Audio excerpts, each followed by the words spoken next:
Okey, hari ini saya dapat satu cerita daripada Afif Ibrahim. Kejadian berlaku pada waktu tahun 2003. Dia kata waktu zaman dia belajar dahulu di asrama. Okey, kita ada dua cerita di mana dia kata waktu zaman asrama dahulu macam-macam berlaku. Okey, kita start dengan kejadian pertama sekali. Dia kata pada waktu zaman belajar dahulu, dekat asrama dia banyak berlaku macam histeria, banyak gangguan kena kacau, dan ada juga beberapa pelajar yang kata dia pernah nampak benda-benda makhluk-makhluk gaib ni lah. Okey. Tapi disebabkan Afif ni dia kata dia tak percaya pada benda-benda tu.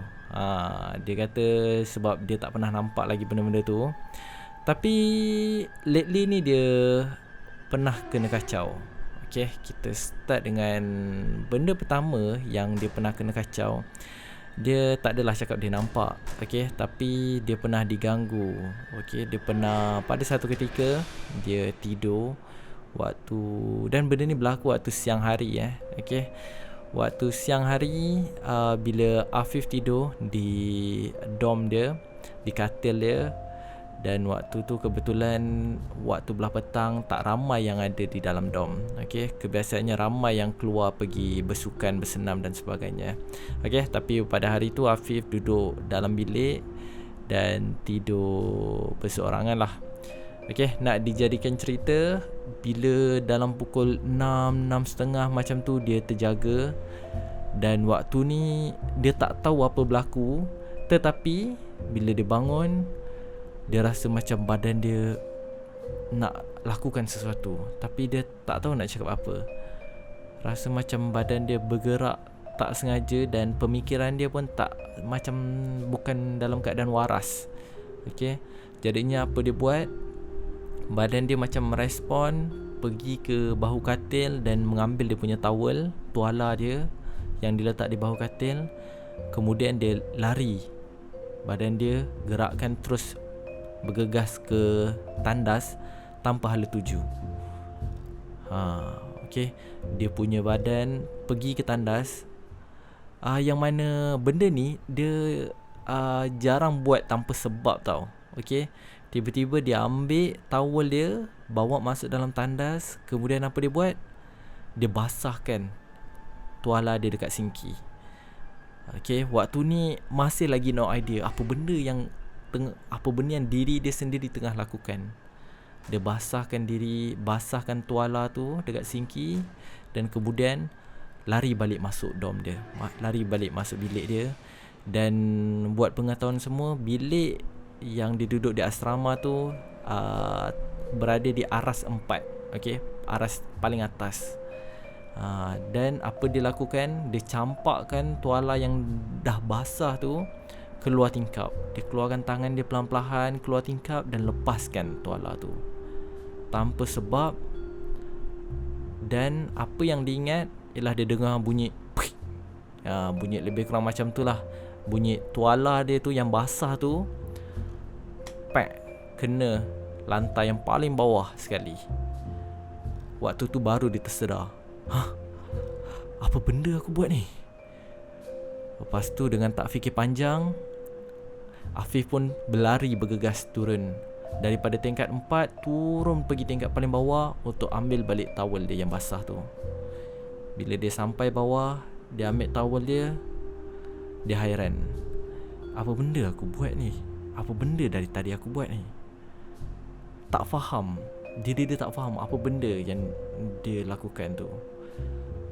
Okay, sama ada benda tu petunjuk ataupun petanda yang mana sikap dia yang tak mempercayai kepada benda-benda gaib ni menyebabkan benda-benda tu macam bagi isyarat something dekat dia. Okay, itu cerita dia. Agak scary kiranya macam benda tu bagi isyarat something di mana kalau dia benda tu boleh kontrol untuk gerakkan, ambil towel, basahkan, pergi campak daripada tingkat 4, apatah lagi digerakkan terus badan untuk lompat terus ke bawah. Okay, itu dia cerita pertama daripada Afif. Cerita kedua ni lagi pendek daripada Afif. Dia kata salah satu kejadian yang berlaku di asrama dia ialah pada satu hari kejadian ni berlaku kan bila belah pagi, bila bangun kan, tiba-tiba banyak berita, banyak orang cerita di mana dekat kawasan koridor persekitaran sekolah dan kelas dia banyak titisan darah. 1, 2, 3, 4 sepanjang koridor tu. Dan ya, sometimes orang cakap, oh ni mestilah mungkin orang period ke apa kan, tengah lari kan. Tapi titisan darah tu dia punya pattern kedudukan dia tu agak janggal. Dia bukan macam dia titisan darah tu macam tak ada tujuan. Okay, kalau orang period ke darah ke, mungkin dia ada point A ke point B di mana dia nak ke kelas, balik ke asrama macam tu. Tapi dia tengok kedudukan dia macam agak rawak. Agak rawak.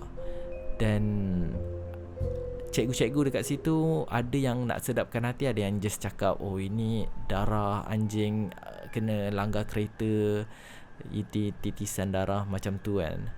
Tapi sedangkan ramai juga yang merasakan itu sebenarnya bukan calang-calang darah. Itu merupakan, ya, masing-masing semua rasakan itu darah daripada penanggal punya darah.